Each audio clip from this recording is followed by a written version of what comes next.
What's up, everybody? My name is Wallo, and I'm the professional fact splitter, certified gem dropper, world class dot connector, and welcome to another episode of Game Plan TV. It's been long, guys. It's been long. It's been about 2 months, if I'm not mistaken. I know I've been away for a bit. I've missed it as well. Um, but I've got some gems. I've got some facts. I've got some dust to connect. So I'm back and we're gonna be grinding. We're gonna be back. I've got some information for y'all, some clean stuff um, that I think a lot of people are gonna be a little bit more excited about. As you know, guys, this is not professional or financial advice. Even though I'm a world class dot connector. So none of this is financial advice. I'm literally just putting out facts and information for you guys to look at and make your own decisions, right? It's always important to do your own research, right? Don't just follow everyone around like a blind monkey. You know what I'm saying? Pay attention, learn how to decipher information, read between the lines, understand what's theater, what's facts. You know what I'm saying? Anyway, so we're going to be taking a look at mostly XRP based stuff and just regulation, how the regulatory bodies are moving, with regards to regulation here in South Africa. As you guys do know, I am from here. I do cover other stuff, but I do like to cover stuff that's actually happening in my own country. And recently, what I want to start with, I just want to show you guys this document from the Ripple website. I downloaded this document, and this was actually when Nigeria launched the e-Naira a couple of weeks ago. So it's clear, obviously, that Ripple will be assisting Nigeria with regards to their central bank digital currency, which is the e-Naira, and they're basically helping them by using the central bank the e-Naira on the XRP ledger in order to ensure that the transaction is fast and is as cheap as possible. Because that's what we're all trying to get away with. The cross-border payments network is one of the largest markets. Well, not actually one of the largest markets, but it's a lot. It's worth a lot of money. It's about an estimated 270 trillion um, of Nostro Vostro, which is basically pre-funded pockets of liquidity all around the world. And Ripple is basically trying to free up that capital and increase the volatility, or the velocity rather, not the volatility, the velocity of money, so that money is able to move and companies and nations are able to put their money to work as opposed to having them sitting in pre-funded pockets due to cross-border payments issues. Swift payments are slow. Old, outdated technology. Let the new technology step in with the XRP ledger. So, just basically wanted to show you guys. We basically have Ripple, the company, with a product that's called on-demand liquidity, and basically they give you access to use their on-demand liquidity product, which is a pool of XRP, and you can send anything through the XRP ledger with regards to currencies, and you can also send other digital assets as well, be it Bitcoin, Ethereum. Some of those you're actually able to do that um, through IOU. So basically, Ripple now has on-demand liquidity access in a number of countries around the world, more than 70 countries, right? And another reason why I wanted to point this document out to you is because you can see that they're basically available in every single continent in the world. Not only that, but they're also here in South Africa. And I'm going to connect the dots for you and show you exactly how they're linked and how our regulatory bodies are actually big fans of the XRP ledger, right? They're talking about Bitcoin, they're banning on, like, that's all theater. That's all theater, right? If it's in the news, if a politician is saying it, read between the lines, look deeper. There's other stuff going on behind the scenes with official documents, right? So, they've got over 300 customers strong. Look at some of these names. Big names: Santander Bank in Spain, American Express, Standard Chartered. These are not small guys. MoneyGram discontinued the partnership. SBI Group out in Japan. right? These are major, major companies, and they just continue to keep piling on the pressure, right? Regardless of this court case that they actually have with the SEC, which is another video that I'm gonna do soon, maybe even today. I might just pop them out because I'm excited to do this again.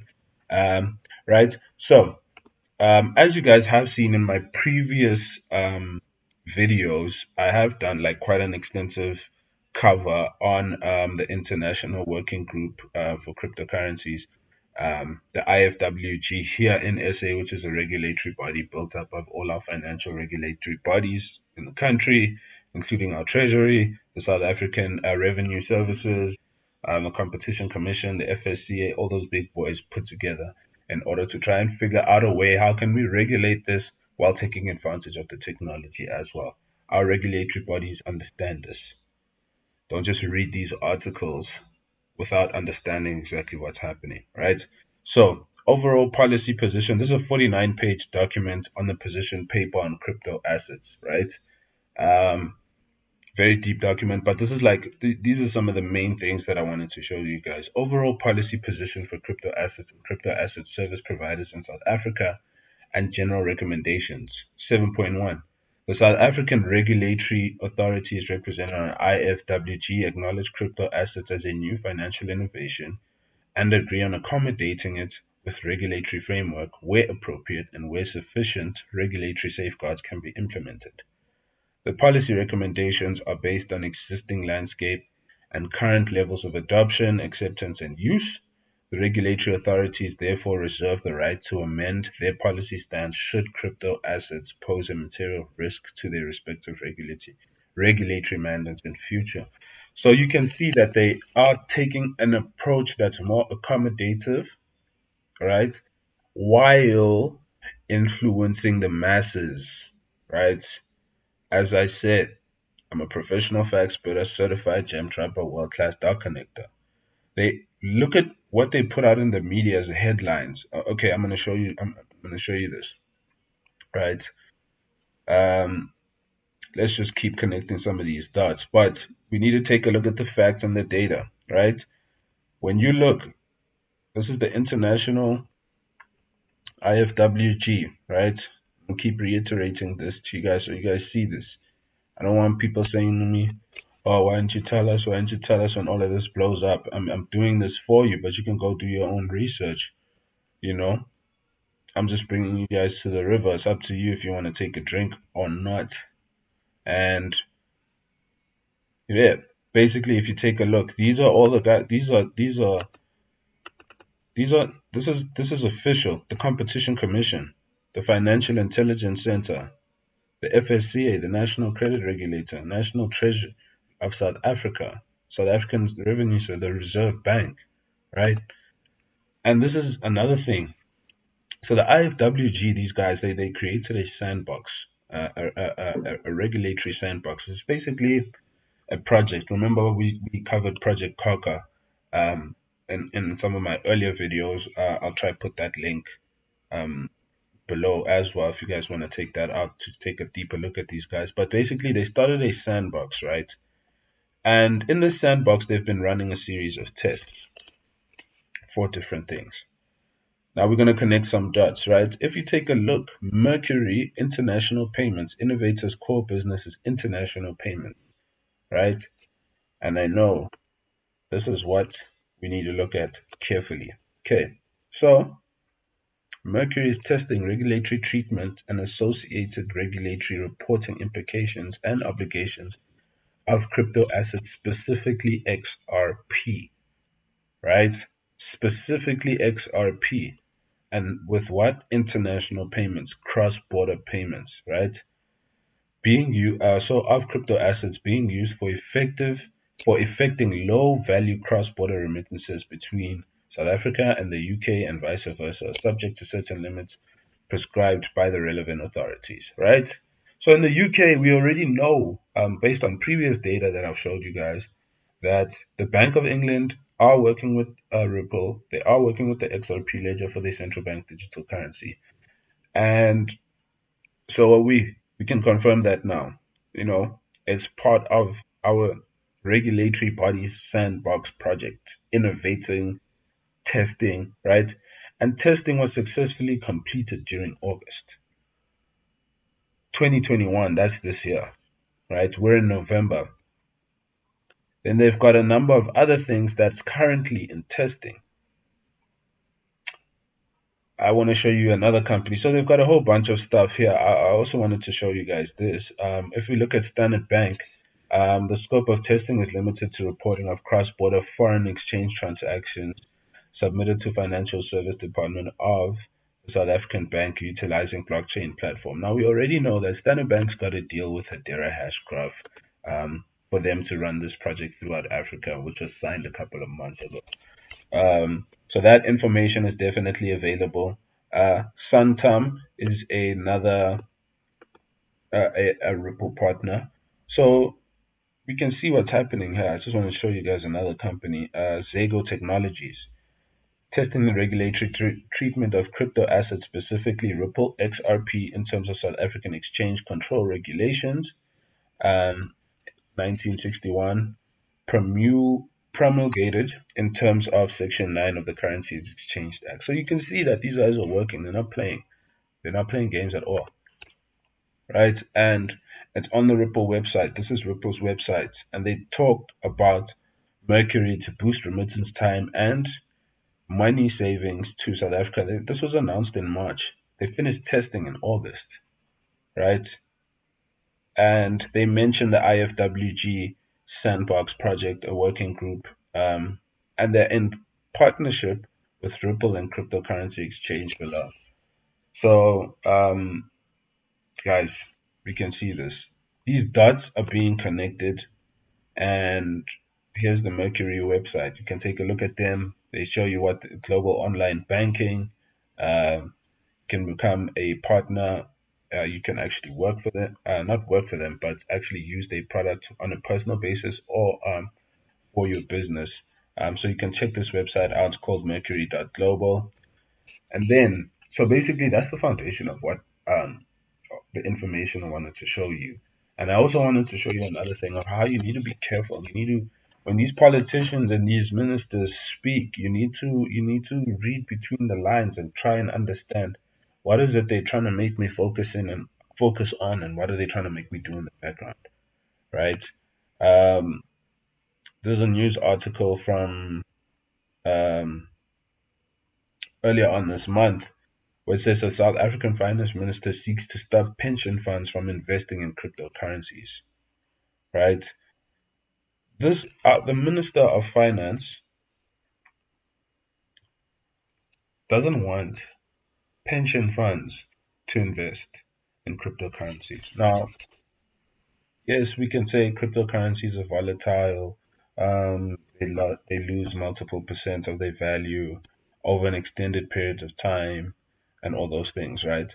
But why are the regulatory bodies actually using the technology? So how is it possible that you can use the technology in the background as regulators, while the ministers, the politicians, control the masses and tell them what they want, what they don't want, right? In order to you create a problem, and then they create the solution, but the solution is always what they wanted to do in the first place. That's how governments like to act, move, and behave. Now, I just want to show you guys. Our pension fund is worth $500 billion, right? The current crypto market is valued. Let's take a look. The current crypto market in total is worth $2.5 trillion. $2.5 trillion. Our pension market is worth $500 billion, right? And not only that, 40% of that $500 billion is in the JSE, right? Now, we all know the economic position that SA faces itself with, right? The JSE has only returned on average 8.5% over the past 90 years, if I'm not mistaken. And I actually have the data here, 8.4% over the past 90 years. Oh, past 10 years, it's worse. Past 20 years, it's not that good, right? And 40% of our pension funds are locked up in the JSC, right?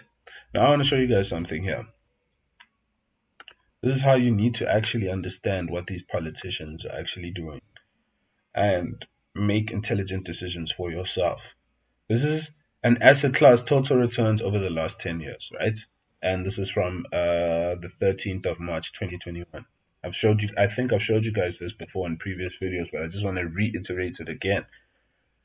Bitcoin's at the top with an annualized return of 230.6%. It is 10 times larger than the second biggest asset class, or second best performing asset class, right? And the second best performer is the US NASDAQ. Now, Bitcoin is an asset that is available to everybody globally. Cryptocurrencies are an asset class that are available to everybody. Everybody. The US, it's not so easy to just get into US NASDAQ 100 stocks, right? We can even look at things like property. Let's take a look. The US rates, that's the US property, 9.3%. Like, and your minister, because that's what they invest in. It's usually cash or money markets, the JSC stock market, equity, sometimes government bonds, and what else? What else? What else do these pension funds invest in? But it's mostly that stuff, and it really doesn't make sense for people to just take everything that these politicians say at face value. Do your own research. Do your own research and actually find out what is it that these people are saying. Because some of these people are so old that they're incapable of evolving. It's not even now that they don't want to evolve. It's we're at a they're incapable. It's not possible for the mind, for such a rigid mind, to evolve and change itself. But also at the same time, what you must take into account is the minority always in control of the majority. So don't just move in the direction of the herd. Do your own research, ask your own questions, try to connect your own dots. You know what I'm saying? Even though I'm here with the world class dot connecting, but that's what you need to ensure that you do. Um, guys, I've hoped you guys have enjoyed this video. It's been a while. I'm definitely gonna be back soon. See you on the next episode of Game Plan TV.